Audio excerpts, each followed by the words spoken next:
La suite de cette édition d'information, nous vous le disions au sommaire de ce journal, et bien du côté du Conseil économique, social, environnemental, les travaux sur le projet de loi de finances rectificative pour l'année 2020 a été adopté par les conseillers. C'est donc le président de la dite institution, René Ndemezo-Obian, qui a officiellement clos les assises. Arnaud Babikong, Thierry Mandaka.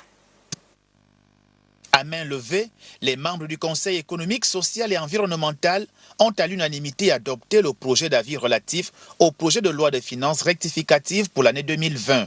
Une document de 33 pages présente de façon détaillée l'avis du CSE sur la politique économique du gouvernement et les analyses de 7 institutions relatives aux dispositions fiscales, de la dette publique, des charges de fonctionnement, d'investissement et de l'équilibre financier.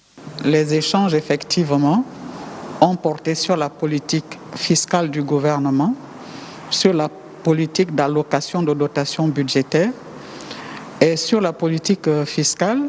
Nous avons passé en route les dispositions fiscales contenues dans le projet de loi de finances rectificative 2020.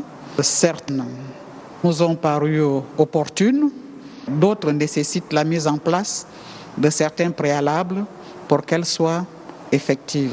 Nous avons formulé des recommandations au gouvernement sur le reste et étant donné que c'est le gouvernement qui est destinataire, permettez-moi de ne dire plus sur les recommandations qui ont été faites. La situation des dotations budgétaires allouées à l'institution a été aussi particulièrement examinée par la commission permanente.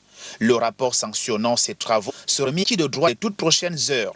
Mais d'ores et déjà, le CSE recommande au gouvernement et au Parlement de tenir compte de son avis lors du vote du projet de loi de finances rectificative de l'exercice 2020.